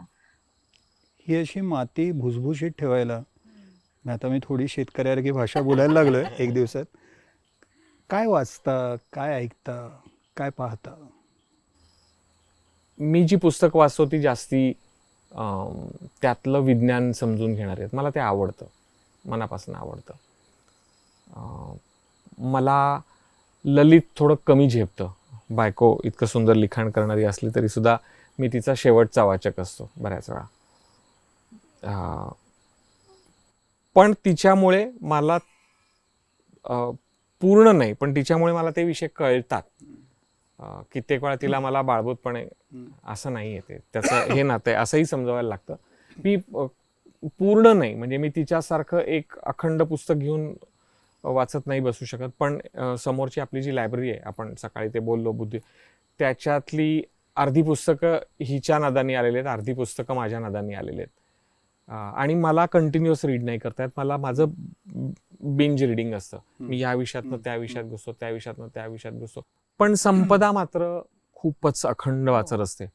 म्हणजे मी अच्युत गोडबोलेंची पुस्तकं वाचते, मी पु ल देशपांडे तर संपूर्ण वाचून काढलेत, पारायण करते. केव्हाही असं जरा उद्विग्न मन झालं की कुठलंही पान काढावं आणि पु ल देशपांडेंचं पुस्तक मंगला गोडबोलेंची वाचते. अरुणा ढेरेंचा अख्खा संच माझ्याकडे पुस्तकांचा. त्याचबरोबर पणशीकरांची, दाजी पणशीकरांची पुस्तकं वाचते. अगदी अश्विनी भिडे देशपांडेंचा PhDचा ग्रंथ सुद्धा मी वाचलाय. त्याचबरोबर जेवढे दिवाळी अंक येतात आणि जे एखाद्या म्हणजे भवताल सारखा अंक आहे त्यांचे विशेष अंक सुद्धा वाचते, त्यांचे नेहमीचे अंक वाचते. मला असं वाटतं की संपदाने फारच त्रोटक नावं घेतली आणि तिने मुख्य प्रवाहातलीच 25 नावं घेतली. मी तिला ह्याच्यापेक्षा खूप जास्ती वाचताना पाहिलंय आणि माझ्या वाचनाच्या विषयांना लिमिटेशन आहे असं मी म्हणेन. तिच्या वाचनाच्या विषयांना लिमिटेशन नाही. म्हणजे कॉलेजमध्ये असल्यापासून की वक्तृत्व स्पर्धेत भाग घेतल्यानंतर म्हणजे जर का टिळक किंवा नेहरू हा विषय असेल किंवा भारताचं अर्थशास्त्र असेल तर त्याच्यावरती बोलायचं असेल किंवा कुठलाही कार्यक्रम करायचा असेल तर तिची किमान 10 ते 12 याच्याकडून मागून आणि त्याच्याकडे काय असेल ते नवीन विकत घे. म्हणजे आम्ही कपड्यांपेक्षा पुस्तकांवरती तेव्हाही जास्त खर्च केलेले आहेत, आजही करतो. हे पाहिजे आपल्याकडे. हे कधी वाचू नेमकं माहिती नाही, पण हे आपल्या हाताशी ज्या क्षणी उर्मी येईल त्या क्षणी आपल्याकडे हातात पाहिजे पुस्तक. या भावनेनी ही लायब्ररी उभी राहिली आहे. मध्ये ना मी एका नदीवरच लिहिलेल्या एका लेखात वाचले की नदी वाहती असते, जिवंत असते, ती स्वच्छ असते असं म्हणतात, पण त्या नदीलाही नांगरणी लागते असं वाक्य होतं. बर. तर असं आपल्याला वाटतं ना की मी काय वाचते खूप, तर मला ज्ञानाची गंगा माझी अगदी छान ताजी आहे, वाहती आहे, पण नांगरणी कधी कधी हा करतो की असं नाही आता तुला तो विषय पण कळायला पाहिजे, आता आपण ह्यात पडलो तर तू या माहितीपूर्ण पुस्तक पण वाचायला पाहिजे. तर ही नदीची नांगरणीच आहे आणि ते आम्ही एकमेकांसाठी करत असतो. पण तुम्ही स्वतः कलाकार आहातच, पण इतर कलाकारांना तुम्ही इथे बोलवताय आणि कला मोहर सारखा एक अप्रतिम कार्यक्रम दरवर्षी तुम्ही करता. काय संकल्पना, म्हणजे संकल्पना अर्थातच मला माहिती आहे, पण हे मुळामध्ये कसं सुचलं, हे का करावं असं वाटतंय? मी यूट्यूबवरती मी पूर्वी गिटार वाजवायचो, म्हणजे क्लासेसना जाऊन वगैरे शिकलो, मग कार्यक्रमांमधनं वाजवत होतो. इथे आल्यानंतर मात्र मला बरेच वर्ष डोक्यात बासरी होतं. मला इथे मोस्ट मेंटेनन्सलेस असं वाद्य हवं होतं, इथल्या हवामानात टिकेल. मग ते तंतुवाद्य नाजूक आहे, त्याच्या तारा कुठनं आणायच्या ते वगैरे. तर त्याच्यामुळे मग मी ती बासरीत रस घेतला आणि इथे कोण शिक्षक मिळणार मला, म्हणून ऑनलाईन मी फक्त फॉलो करून. सो आम्ही अश्विन श्रीनिवासन नावाच्या एका अतिशय गुणी वादकाला मी फॉलो करायला लागलो. यूट्यूबच्या चर्चेतनं ओळखीचे झालो आणि तो चक्क इथे हजर झाला एक दिवस. तो हजर झाला तेव्हा मी, माझे 2 बासरी शिकणारे मित्र आणि तो, असे आम्ही 4 जण होतो. आणि जुलै महिन्यामध्ये पावसामुळे लाईट गेलेले, पण आम्ही 3 दिवस अखंड बासरीत त्याच्या बुडालेलो होतो. आणि तो जो अनुभव होता ना, तो मी हिला बोलून, तेव्हा ती ही लिहिला नेमकं मुंबईला कामाला जायला लागलो होतो. म्हटलं अगं हे असं जर का लोक असतील त्यावेळेस तर काय होईल म्हटलं. तर ते आमच्या दोघांच्या मनात ते रुजलं होतं की ह्यावेळेस ना ह्यांना पण बोलवायला पाहिजे. मग मार्च महिन्यात आम्ही जरा मोकळे असतो, परीक्षा असतात, पर्यटन थोडं थंडावलेलं असतं. सो अशा वेळेस आता आम्हाला जे आवडतंय ते करायला मिळावं ही आमची इच्छा होती. आणि ती कल्पना डोक्यात होती. अश्विननी त्याला होकार भरल्यावरती, बरं त्यावेळेस आंबा काजू म्हणजे मोहर पण असतो या झाडांवरती, सो कलेलाही मोहर यावा. परत त्याच्यात दुसरं असं आहे की ह्याला फॉर्मल स्वरूप नाही, याच्यात साऊंड सिस्टीम, स्टेज बीज असं काही हा कार्यक्रम नाही. अशा पद्धतीचं काही देवाणघेवाण व्हावी, डिरेक्ट गप्पा व्हाव्यात त्याच्यावरती. पहिलंच वर्ष इतकं छान गेलं की त्यांनी तो अपेक्षांचा भार आमचाच उंचावला. आता आम्ही सुदैवी आहोत की कदाचित शेताला ते आवडलं आणि शेतांनी आम्हाला तथास्तु म्हटल्यामुळे आम्हाला दुसऱ्या वर्षी भगवान रामपुरेंनी हो म्हटलं, तिसऱ्या वर्षी आम्हाला कौशल्य हो म्हटलं, आता 4थ्या वर्षी मंगलाताई गोडबोले येऊन गेल्या. सो वेगवेगळी माणसं यावीत, वेगवेगळ्या कलांचा आस्वाद आम्हाला छान घेता यावा, लोकांच्या बरोबर तो शेअर करता यावा, ही साधी सरळ संकल्पना. याला 20-30 पेक्षा माणसांपेक्षा आम्हाला जास्त लोक नको आहेत. आमच्याकडे तेवढी ताकद नाही, तेवढी व्यवस्था नाही, आणि 30च्या पलीकडे तो आकडा गेल्यानंतर तो कार्यक्रमाकडे जाईल. हा. मग तो खुर्च्या मांडायला गर्दीचा लागतील. भाग आहे, व्हायला लागला. जितक्या सहज आपण आत्ता गप्पा मारल्यात आज दिवसभर, तितकं सहजच ते चालता फिरता बोलता चालू असतं. पूर्वीच्या जीवनात करत होतेच ना लोक. भजन कीर्तन तमाशा लावणी सगळं होतं की, सगळ्या कलांचेच भाग होते. एकत्र येत होते, नाचत होते सणांना, सगळं करत म्हणजे होते. मला ना आता ते आकाशात जेव्हा संध्याकाळी पक्षी उडत जात असतात त्यांच्या त्यांच्या घरट्याकडे, तर ते थव्याने जाताना बघ, पुढे एक असतो, मागे 2-3 असा तो थवा असतो. आमचा शेती पर्यटनाला एक टोक आहे, आणि वा. त्याच्या मागून येते आमची कला, आमचा अनुभव, आम्हाला भेटणारी माणसं, वा. आधी भेटलेली माणसं पुन्हा किती नव्याने सुंदर. क्या बात. भेटतात, असं तो थवा दिसतो आमचं जे काही चाललंय सध्या ते. या 12 वर्षांनी तुमच्यात काय बदल दोघांमध्ये घडवले, माणूस म्हणून अर्थातच, आणि कलाकार म्हणून?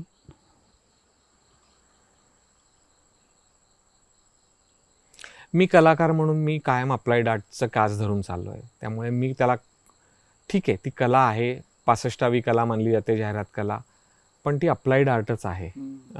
त्याच्यात मला वाटतं म्हणून करण्याला, ते करणं अलाउड पण नाही, म्हणजे ते तो भागच नाही त्याला. त्यामुळे मी त्याला कला कमी मानेन, स्पष्ट शब्दात सांगायला झालं तर. पण आत्ता जे मी काही करतोय ते मी मला आवडलं म्हणूनच करतो, नाहीतर नाही करत. हा माझ्यातला कलाकार म्हणून झालेला. मला हे ऐकायचंय, मी हे ऐकतोय. मला माझा जीव रमतोय, मला हे वाजवायचंय, मी हे वाजवतोय. मला यातनं पैसे नाही मिळवायचे. त्यामुळे मला माझी अप्लाइड आर्टचा अप्लाइड पार्ट गळून गेलेला आहे. एवढंच कळतं मला, तर मी एवढंच करेन, काही हरकत नाही मला कुठं. त्यामुळे माझ्या खांद्यावरचं जूक गेलंय कम्प्लिटली की मला हे करायला पाहिजे. असं काहीही वाटत नाही, कशातच बाबतीत वाटत नाही.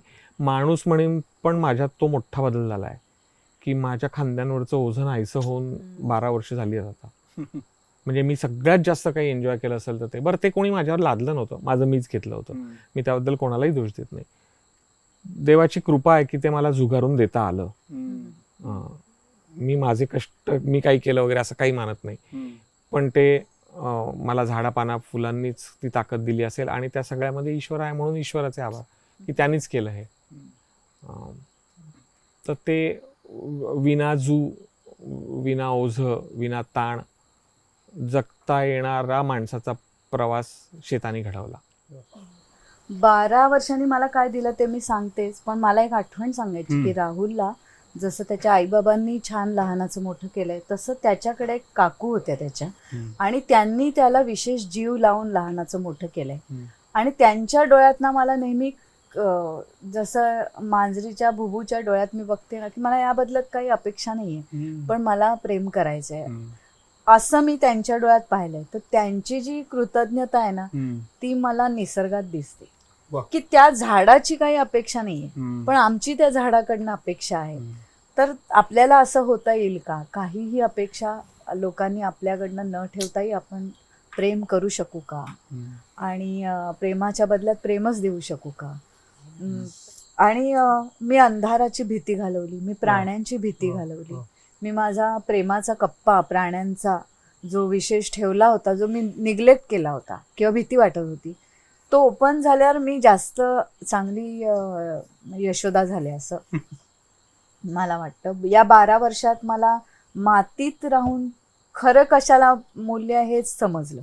त्यामुळे आता उपरी भाग आहे ना तो फार गौण झालाय माझ्यासाठी, की ठीक आहे मला पाहिजे म्हणून मी नटेन, मला पाहिजे म्हणून मी व्यक्त होईन, कोणी त्याच्यावर टाळी वाजवा, ॲप्रिशिएट करा, पण निसर्गासारखं 12 वर्षात वागायला शिकते आज.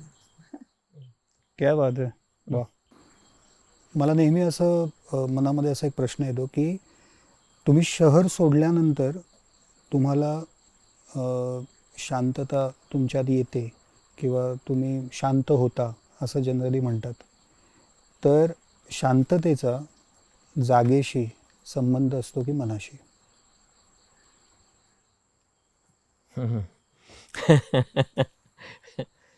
खरं तर मनाशी असायला आहे. मला संपदानी शहरात असतानाच्या माझ्या अशांततेवरती एकदा तिने मला सांगितलं होतं की बघ विचार करून की तू बाहेर शांतता शोधतोयस, तू मनातून अशांत आहेस. आज माझ्या आजूबाजूला प्रचंड शांतता आहे. आता मी शहराच्या कल्लोळात नाही आहे, पण मी मनातून शांत आहे का? मी शांत नाही आहे, पण मी अस्वस्थ नाही आहे आता. शांत मी नाही आहे कारण माझी ती वृत्ती नाही आहे. म्हणजे मी नाही गौतम बुद्धासारखा ध्यानस्थ बसू शकणार. मी फक्त चेहऱ्यावरती एक स्मित घेऊन एखाद्या झाडाकडे बघत तासन तास बसू शकणाऱ्यांपैकी नाही. जसं एखादं लहान मूल, त्याला अभ्यास करताना एका बाजूला असं करतच अभ्यास करता येतो, किंवा त्याला बेंचवरती काहीतरी करत बसायला लागतं, की एका हाताने पेन्सिलीचा चाळा लागतो. मी तसाच आहे, माझं त्याच्याशिवाय कॉन्सन्ट्रेशन होत नाही. त्यामुळे मी शांत नाही आहे, मी ॲज ॲक्टिव्ह आहे, मी अजूनही तसाच चुळबुळ आहे, पण माझं अस्वस्थता गेली आहे. आणि ती नक्कीच जागेची कमाल आहे. बर. हो हो. मला वाटतं मनाची शांतता, तो दगड तुमचा तसा असायला लागतो. म्हणजे वृत्ती तुमची, प्रत्येकाचा दगड वेगळा आहे ना तसं. आतून शांतता, मग ती म्हणजे मी बसमध्ये प्रवास करताना मला कविता सुचली आहे, तर ती शांतता असल्याशिवाय होणार नाही. बाहेरच्याच जगाकडे लक्ष असेल तर मी पोळ्या करता करता एकीकडे आठवलेली ओळ रेकॉर्ड सुद्धा करून ठेवते. सो माझ्या मनात काय चाललंय हा विचार करण्यासाठीची शांतता बाहेर काय चाललंय याच्यावर कधी अवलंबून नव्हती आणि नसते. आता काय होतंय, आता शांततेला शांततेची टाळी मिळते. ती आहे शांत, आणि ती समयीची शांत ज्योत आहे. मी म्हणेन त्या ज्योतीला जिवंतपणा असतोच. अग्नितत्वच आहे ते, म्हणजे ते आतून राहुल म्हणाला तसा, पण ती अस्वस्थ नाही. तसं मला वाटतं की येस, शांतता ही मनाची असायला पाहिजे.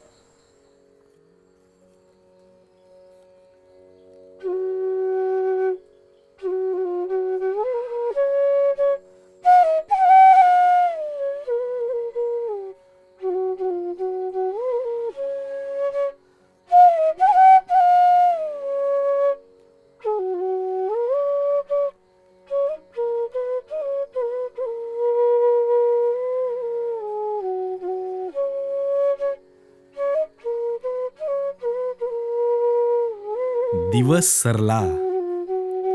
सरता सरता क्युरियस काळेंना नवी जाणीव देऊन गेला. राहुल आणि संपदाची जिद्द, त्यांच्या अंगभूत कलात्मकतेला मिळालेली निसर्गाची जोड, त्या क्रिएटिव्हिटीचं नव्या रूपातलं ट्रान्सफॉर्मेशन, आणि त्या निसर्गातून या दोघांना गवसलेलं शहाणपण. किती नि काय काय कळलं. तरी देखील काळेंची उत्सुकता कायम आहे, आणि त्या उत्सुकतेपोटी आता ते कोणाला जाऊन भेटणार हे येणारा नवा एपिसोडच ठरवेल.